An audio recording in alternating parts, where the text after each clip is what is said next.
There comes a moment on every warrior's path when strength feels exhausted, not broken, just empty.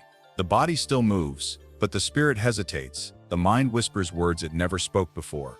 Enough, stop, quit. In ancient Japan, this moment had a name, Ganbaru. It was not motivation. It was not hope. It was the quiet decision to remain standing when every reason to continue had disappeared.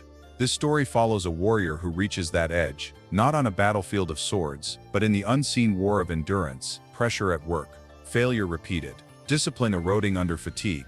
His ego demands relief, his fear demands escape, and yet the old teachings say this moment is sacred, because quitting does not arrive when you are weak.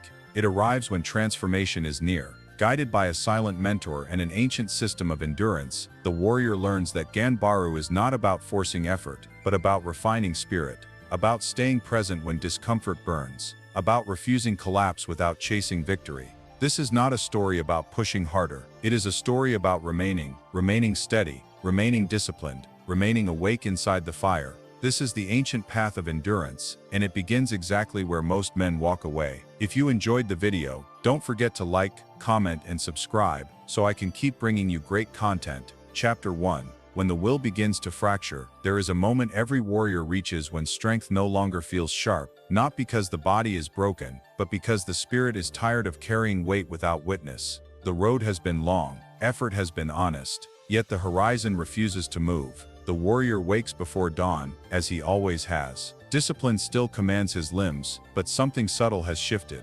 His movements are correct, yet hollow. Breath enters the lungs but does not settle. The mind is already ahead, calculating, comparing, questioning. Why is this taking so long? Why does it still hurt? This is not failure. This is erosion. Ancient warriors understood this phase well. It was more dangerous than battle. In combat, fear is sharp and immediate. Here, fear disguises itself as reason. It whispers with patience. Rest would be wise. Stopping now would be logical. You've done enough. Modern psychology names this depletion.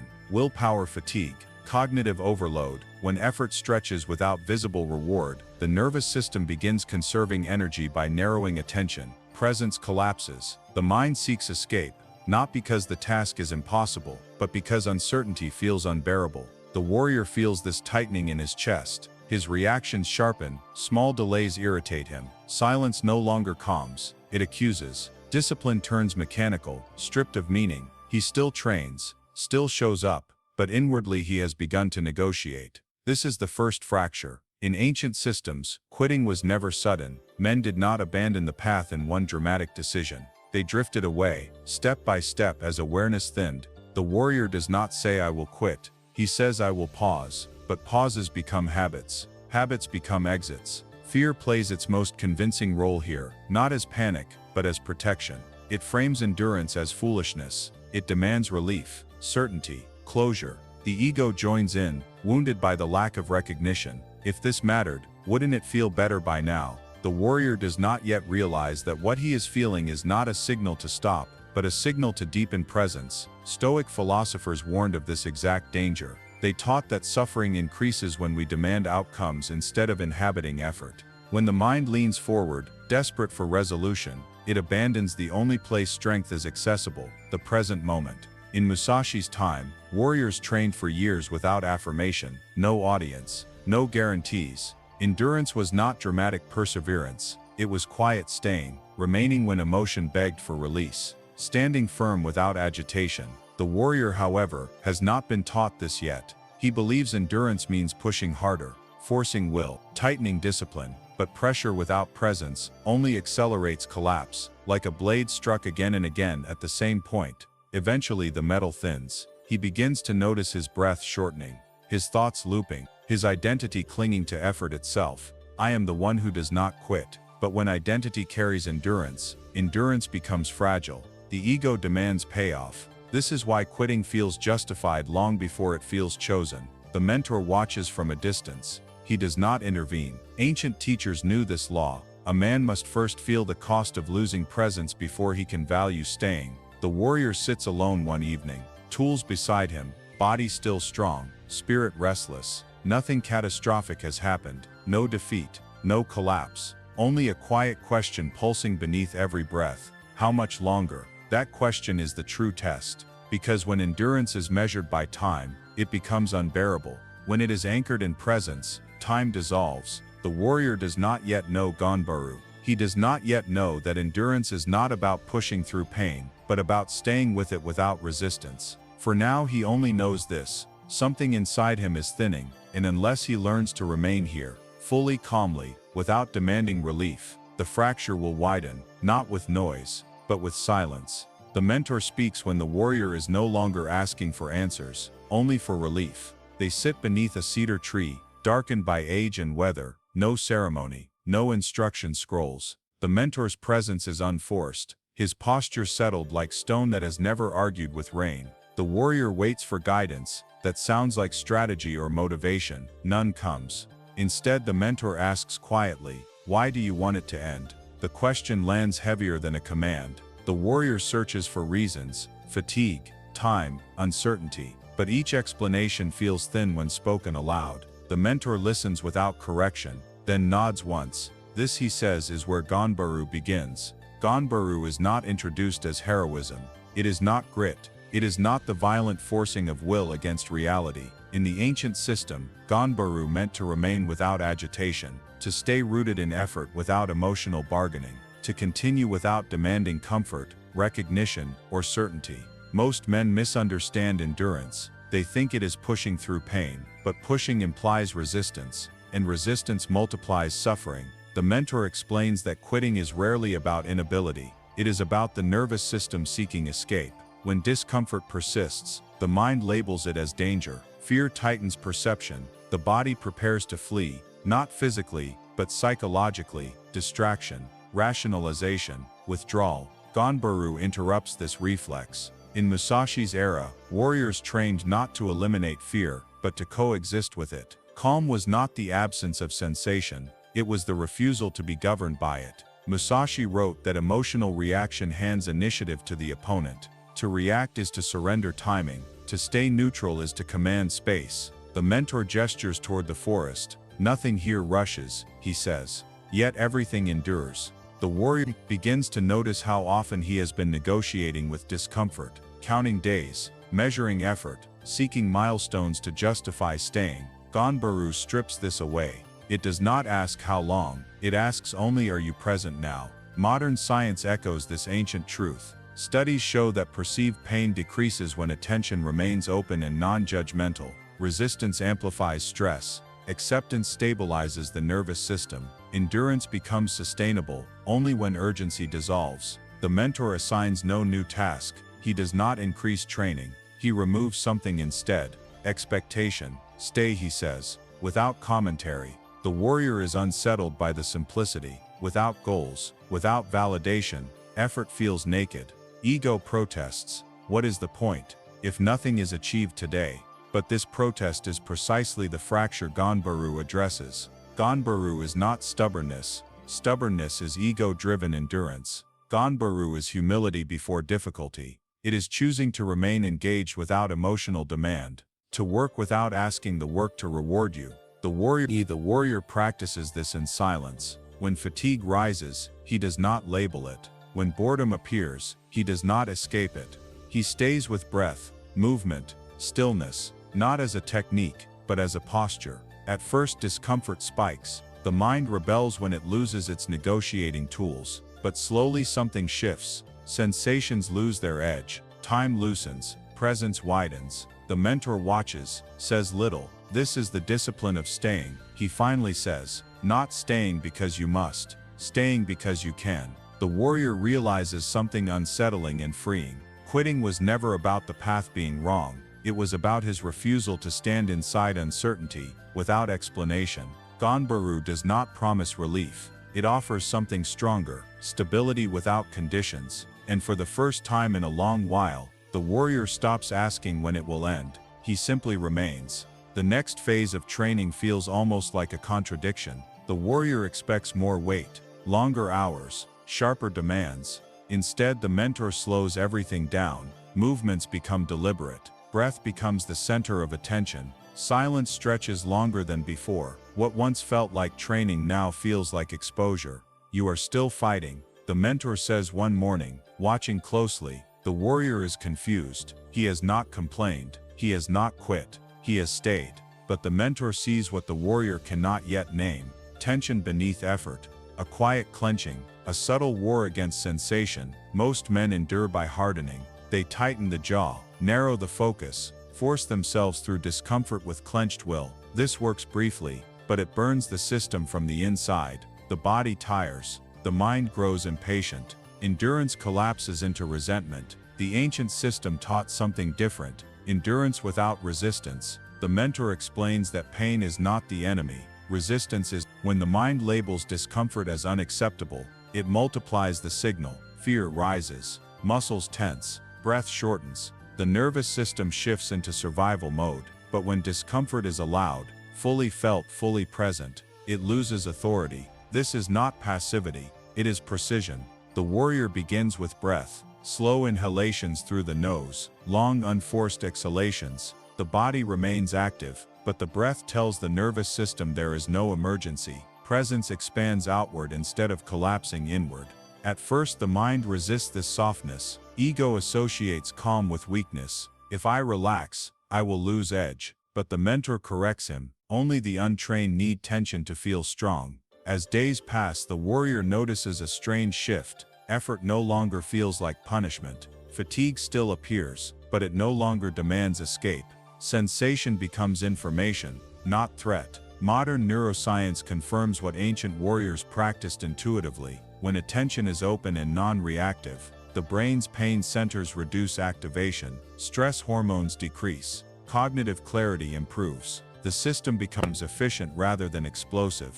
The mentor never mentions science. He simply watches the warrior change. Training sessions become longer yet feel lighter. The warrior stops counting time. He stops measuring progress. Ego still whispers, "You should be further by now." But those thoughts pass without engagement. Ganbaru deepens here. Staying is no longer an act of will. It becomes a state of being. The mentor introduces moments of intentional discomfort: cold water, extended stillness, repetitive labor without variation, not to test toughness, but to observe reaction. Each time the warrior resists the discomfort sharpens. Each time he softens attention, it fades into the background. The lesson becomes undeniable. Suffering is not proportional to difficulty, but to resistance. The warrior realizes how often he had been rushing endurance, trying to get through moments instead of inhabiting them. This rushing was the true source of exhaustion. Presence restores energy, resistance drains it. One evening, as the sun lowers behind the mountains, the mentor speaks again. Endurance that depends on motivation will fail, he says. Endurance that rests on presence does not need fuel. The warrior understands now why so many quit just before transformation, not because the path is impossible, but because they never stop fighting sensation itself. They exhaust themselves battling what cannot be removed. By the end of this chapter of training, something fundamental has changed. The warrior no longer braces against difficulty. He meets it, fully, calmly. Endurance has stopped feeling heroic. It has become ordinary. And in that ordinariness, it has become unbreakable. When the body learns to endure, the ego changes tactics. Pain no longer frightens the warrior the way it once did. Fatigue comes and goes without drama. Silence has become familiar, yet something subtle begins to surface. A voice not loud, but convincing, reasonable, polished. This is the ego's last argument. It does not shout quit. It whispers, "You have done enough." The mentor notices the shift before the warrior does. Training continues, but something is different. The warrior's posture is steady, his breath controlled, yet his attention drifts inward. He evaluates himself, measures his growth, wonders what this endurance says about him. Ego does not fear failure, it fears prolonged humility. The mentor explains this without accusation. The ego survives by identity, he says. When pain no longer moves you, it will try pride. The warrior resists this idea. He believes ego is loud arrogance, not quiet self-respect. But ego evolves. When suffering no longer offers leverage, it offers justification. I've proven myself. I don't need this anymore. This discipline was for a weaker version of me. These thoughts feel rational, even healthy. That is their danger. Ancient warriors understood this stage well. Musashi warned that skill creates a new battlefield, complacency. When effort becomes easier, the ego seeks ownership. It wants the endurance to mean something about who you are. Ganbaru demands the opposite. The mentor introduces restraint not just in action, but in self-concept. No declarations of strength, no internal narrative of progress. Training continues without commentary. The warrior is instructed to act as if nothing has changed, no matter how calm he feels. This frustrates him more than physical strain ever did. The ego wants recognition, even if only privately. It wants identity reinforcement. I am disciplined. I am different now. The mentor denies this entirely. Continue, he says, without becoming someone. This is the most difficult discipline yet. Modern psychology describes this as the collapse of self-referential processing. When attention stops looping around identity, emotional reactivity decreases, performance stabilizes. But the ego experiences this as erasure.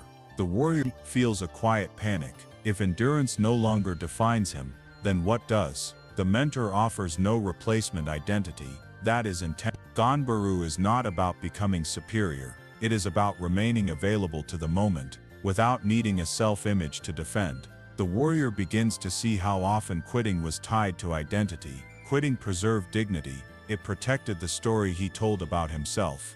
Endurance without identity feels exposed, like standing without armor. Days pass. Training remains steady. The ego's arguments grow more refined. Rest would be wise. Balance is important. You are allowed to stop. None of these thoughts are wrong. That is the problem. The mentor teaches a final distinction: necessity versus narrative. True necessity is quiet and rare. Ego speaks often and eloquently. The warrior practices listening without obeying. He does not suppress the thoughts. He simply does not act on them. This drains their power. Something unexpected happens. Without identity pressure, endurance feels lighter. There is no one to impress, no one to become. Effort flows cleanly, without self-evaluation. The warrior realizes that quitting was never just about relief from pain. It was about preserving an image. Letting go of that image removes the urgency to escape. One evening, the mentor speaks a single sentence: when you can endure without knowing what it makes you, the ego has no leverage left. The warrior understands. Ganbaru has reached its deepest layer. Staying is no longer about strength. It is about silence, not only in action, but in identity itself. The ego, denied its final argument, begins to fade. What remains is presence, unclaimed, unlabeled, stable. The change does not announce itself. There is no surge of confidence, no moment of triumph. Instead, the warrior notices something subtler: the absence of internal noise. Effort continues, but it no longer feels personal. Actions arise, are completed, and dissolve without commentary. Endurance has settled into the body like a second spine. This is unbroken presence. The mentor observes how others now respond to the warrior. Conversations slow around him. Tension does not escalate in his presence. When conflict approaches, it loses momentum, as if it cannot find a surface to grip. The warrior has not become dominant. He has become stable. Ancient warriors understood this phenomenon deeply. Calm was not merely internal. It shaped the field around them. Musashi wrote that one who remains unshaken controls the rhythm of engagement. When others rush, the calm one decides. Modern psychology supports this ancient observation. Emotional regulation influences group dynamics. A regulated nervous system stabilizes others. Presence communicates safety and authority without words. The warrior feels this shift but does not claim it. Ego has been trained out of narration. There is no internal declaration of progress, only awareness. Ganbaru now operates without effort. The mentor introduces scenarios that once triggered reaction: urgency, criticism, uncertainty. The warrior meets them as he meets breath, open, unhurried. Fear still arises, but it no longer commands movement. It appears, delivers information and fades. This is not suppression. Suppression would tighten the body. This is allowance without obedience. Stillness reveals itself as controlled power. The warrior notices how decisions become clearer. Without emotional noise, perception widens. He sees options he once missed. Timing improves. Action becomes precise rather than frantic. This is why ancient systems valued calm above aggression. Strength without clarity is wasteful. Power without presence is reckless. The mentor speaks less now. His role is nearly complete. The warrior no longer needs instruction, only continued exposure to life's demands. In one final test, the mentor withdraws entirely. No guidance, no observation. The warrior faces difficulty alone, not as a trial, but as reality. He does not rise to the challenge. He remains within it. There is no internal dialogue, no countdown, no urge to escape. The body works. The mind stays open. Presence holds everything without tension. For the first time, endurance feels effortless. The warrior realizes the final truth of Ganbaru. It was never about staying on the path. It was about not leaving himself while walking it. Quiet power does not seek recognition. It does not react. It does not rush. It simply stands. And in standing, it shapes outcomes. The mentor returns only once more. You are no longer enduring, he says. You are inhabiting. The warrior understands. This is mastery without identity, strength without noise, calm without performance. Unbroken presence is not dramatic. It is invisible to those who seek spectacle, but to those who know it is unmistakable. The lesson completes itself quietly. There is no final test, no closing speech, no visible line that marks arrival. One morning, the mentor is simply gone, not departed, dissolved. As if he was never separate from the path itself. The warrior stands alone, and for the first time he does not search for instruction. He understands. Ganbaru was never meant to end. The warrior steps back into the world where pressure lives, into work that repeats, into conversations that strain patience, into days where effort offers no applause. Nothing has been simplified. Difficulty still exists. Fatigue still visits. The difference is not external. It is relational. When quitting appears now, it does not carry authority. It arrives as a suggestion, not a command. The body hears it. The mind registers it. Presence remains unmoved. There is no argument to win, no urge to suppress. The warrior has learned the deepest form of endurance, staying without negotiating. Ancient wisdom called this alignment with the way. Masashi lived it in his later years, withdrawing from spectacle and refining stillness. He understood that mastery is not domination of circumstance, but steadiness within it. Stoic thinkers echoed the same truth centuries apart. Freedom is internal consistency, not external control. Modern psychology names this state psychological flexibility, the ability to experience discomfort without avoidance, and act without being driven by impulse. The warrior does not need the term, he embodies it. Ganbaru is no longer effort, it is posture. The warrior notices how his days unfold differently. When pressure intensifies, his breath deepens instead of shortening. When conflict arises, he listens before responding. When progress feels slow, he does not abandon himself. Discipline no longer requires motivation. It operates beneath mood, beneath opinion. This is why the mentor never promised relief. Relief would have created dependence. Endurance forged through presence creates autonomy. The warrior understands now that quitting was never the enemy. The enemy was fragmentation, leaving the moment to escape sensation. Ganbaru reunified him. Mind, body, breath, attention, aligned. Strength has become quiet, invisible, unimpressive to those who seek drama, but unmistakable to those who understand pressure. The path continues forward, not toward an ending, but into depth. Each moment presents the same choice it always has: resist discomfort, or remain whole within it. The warrior chooses wholeness, not because he must, because this is how he stands. Ganbaru is no longer something he practices, it is how he walks, and the path does not close behind him, it opens. Ganbaru teaches the warrior that true endurance is not pushing through pain, it is remaining present, disciplined, and whole when quitting feels reasonable.